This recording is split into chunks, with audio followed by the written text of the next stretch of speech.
Good evening, this is Curtis Selby, your retired midnight blogger, what in this case blogs at 6:52 p.m.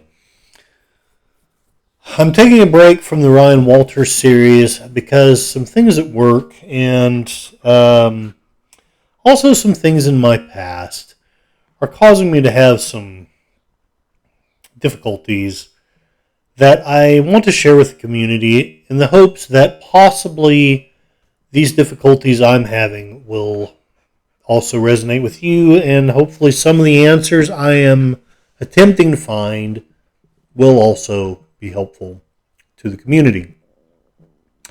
The title of today's post is The Word of the Day is Gaslighting. Abusive and forgetting and denial can also be forms of gaslighting. In this technique, the abuser pretends to forget things that have really occurred. The abuser may also deny things like promises that have been made that are important to the victim. An abuser might say, "What are you talking about? I don't have to take this. You're making that up." Some gaslighters will then mock the victims for their wrongdoing and misperceptions. There are sadly people in your life who are what I like to call crazy makers or button pushers. This one is going to be relatively short and sweet because essentially the last couple of days have been very hard. I have very little time and very little energy, but I will try to make this worth your time. And I have to vent somewhere. To be blunt, I don't have a therapist anymore. I can't afford one anymore. And while I don't wish to upset any of my friends, I'm sure about 90% of the people I'm writing about don't read anything at all, let alone these posts. So I'm going to take a risk and do a quick discussion about gaslighting. I'll be vague about the terms because I do not want my place of employment to say, well, you said this or you did that, or name any names. You know, the innocent shall be protected and the guilty as well. Likely, I will only pull from one or two sources as I'm in a rush. Let's dig in. The term originally comes from a film where an evil man drives his wife crazy by manipulating a gaslight but telling her she is crazy, and it is always, actually, at the same level of brightness. In my mind, anyway, the term is correlated to passive aggressiveness. To paraphrase Dr. Phil, dealing with the passive aggressive is like trying to nail Jell-O to the wall. You know in your heart that something is wrong. You know you are somehow being abused and manipulated, but it is done in such a way that you sound like the crazy person. The gaslighter is a coward. They do things in such a way that they can't always claim they were joking, or that you just misunderstood, or that you are too sensitive. And those of us out there who have dealt with it know that this is happening. But telling others often just makes you look crazy or mean. The gaslighter comes off smelling like a rose, and you get to be called someone abusive or fragile or mean. Yes, we have to be careful. These types will, if we let them, embitter our souls. But there are ways to combat it. I will leave my links down below in the comments, as always. According to marriage.com, gaslighting is defined as a form of psychological abuse where a person or group makes someone question their sanity, perception of reality, or memories. They do it by slowly manipulating their mindset and the information they receive. People experiencing gaslighting often feel confused, anxious, and unable to trust themselves. It is not easy to deal with gaslighting. How to deal with gaslighting is undoubtedly a process one needs to understand, especially if their partner frequently resorts to gaslighting during an argument in the relationship. Unquote. Now, I remember when I was married, right after my son was born, my very prudish mother-in-law literally cussed me out. I mean, to her, even fart or darn was a cuss word to her. But she threw F-bombs at me. She threw it all. I was a son of a bitch. I was a bastard. All of it. And I called her out on it. She looked at me funny and asked what in the world was I talking about. I replied she had cussed me out, and that was very unchristian. She denied, well before the cock crowed 3 times, that she had done any such thing. I was young-ish, and I still had a little bit of piss and vinegar in me, so I put my hand on a Bible and swore that she in fact had. Swore it to God, and I'll swear it now in God's very face because it's the truth. She put her hand on that same Bible after I removed mine, of course, and swore she had never cussed in her life. This is to me the definitive example of gaslighting. But it needn't be in a marriage or in a family. It can also happen at work. Gaslighting at work and how to stop it. Has anyone else ever felt this way? I can think of 1 or 2 friends who have, and my heart goes out to you. I don't know if I can help you or not, but I promise you this. All of my efforts are going into helping us all crawl out of this miasma of lies. According to the Hussither.com, again, I'll leave a link down below in the comments.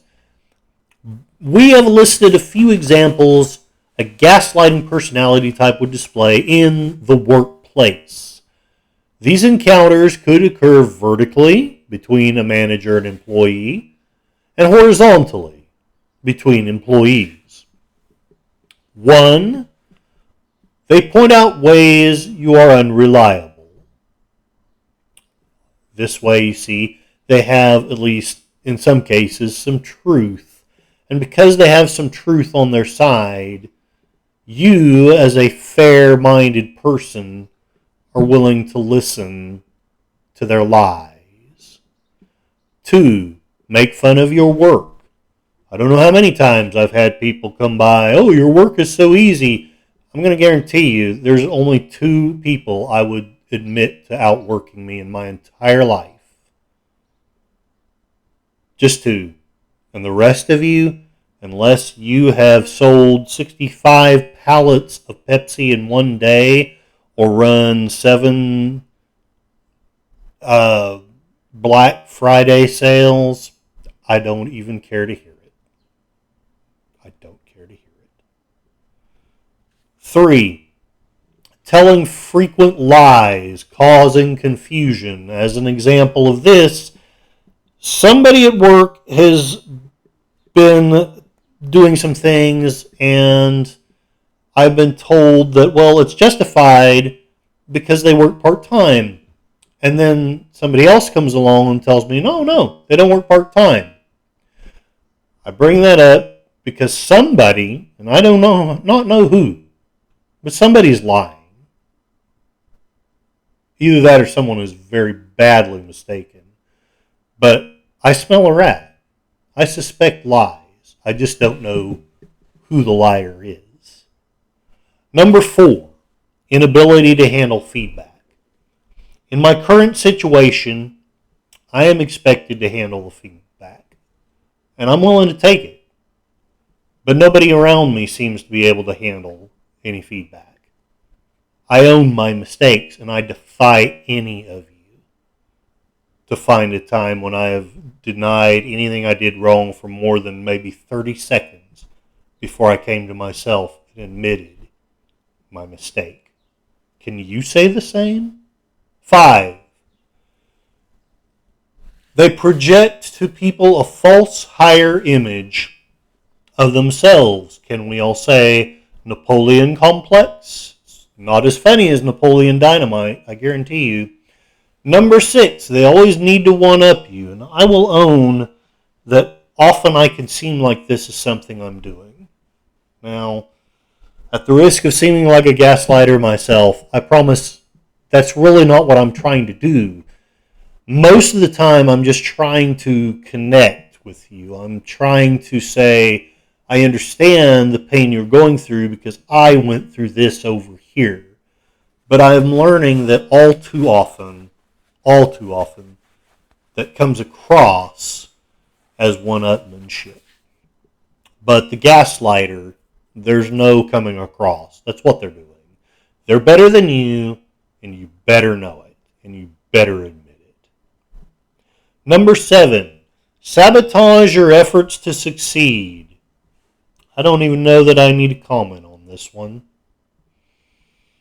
Sabotage, it's funny because when you point it out, you just sound paranoid. I'm just putting that out there. 8, consistently communicate that they know more than you. Well, I have found a handful of people in my life who know more than me.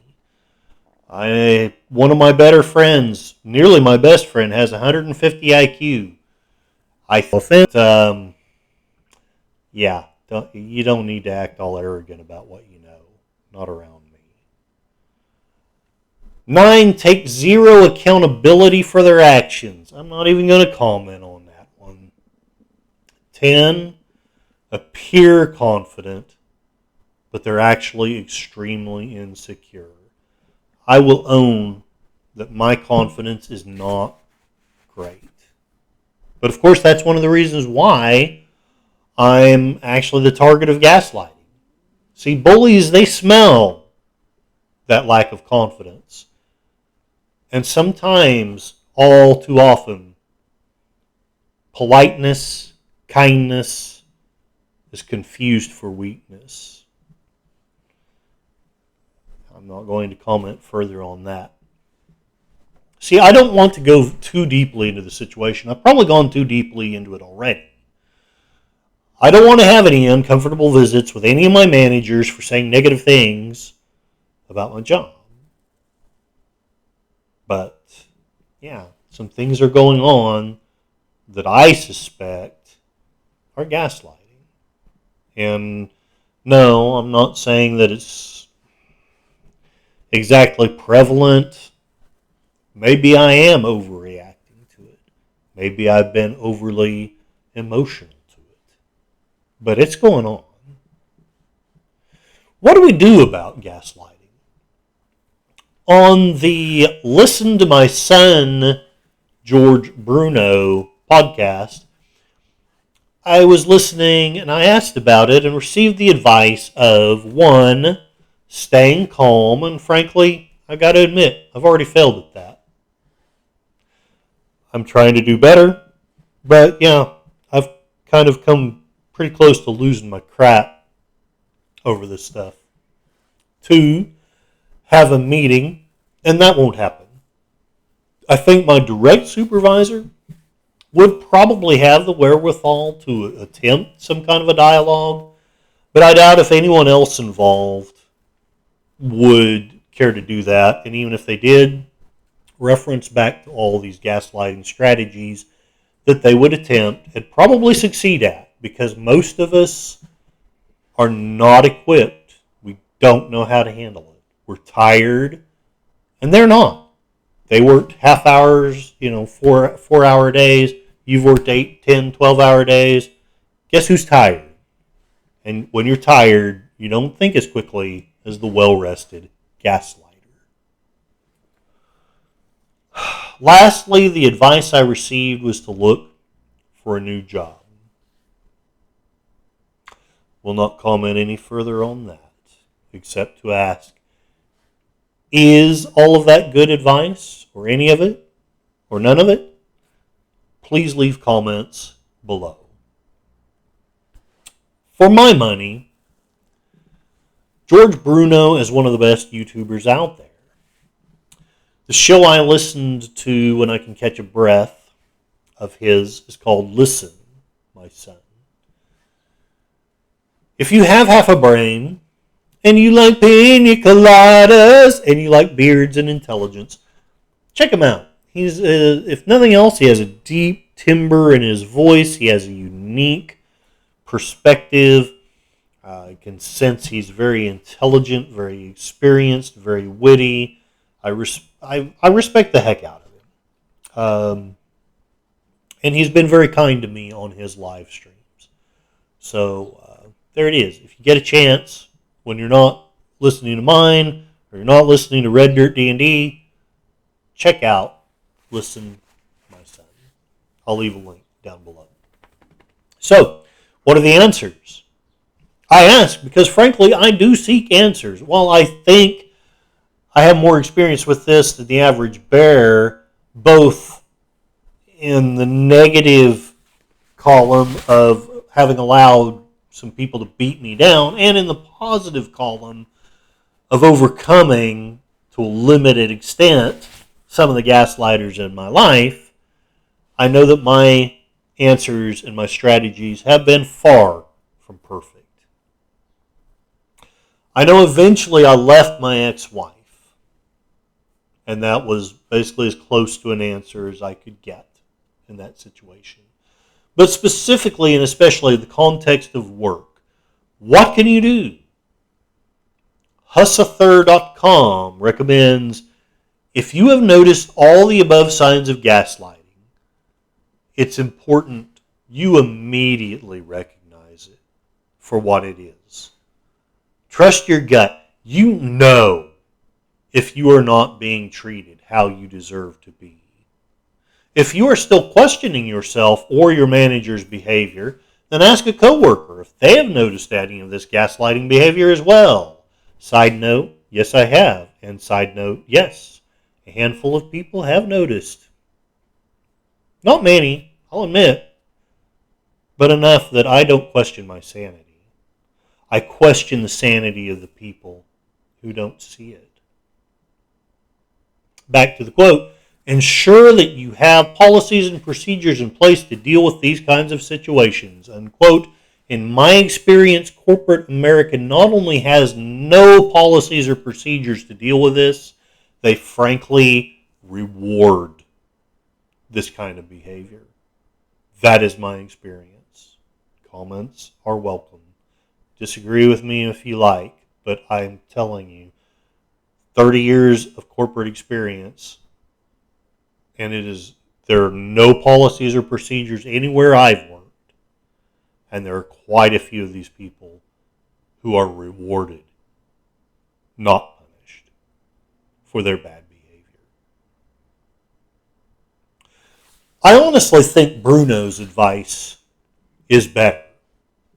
It may sound ominous, and I don't know if I have frankly, the balls to completely follow through with his advice. But trust me, I'm thinking hard about what he said. Comments are welcome. I will continue a little bit more about gaslighting here. Very well. Blocking and diverting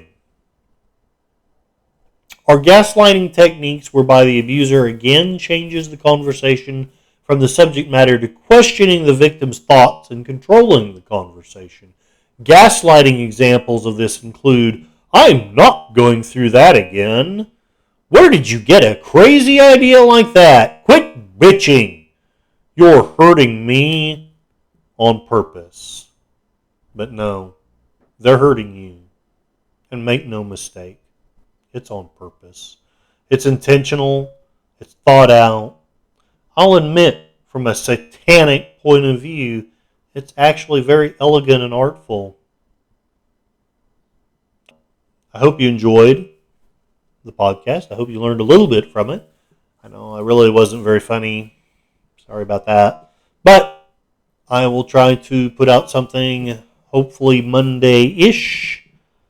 And if not, well, I'll put out something as soon as I can.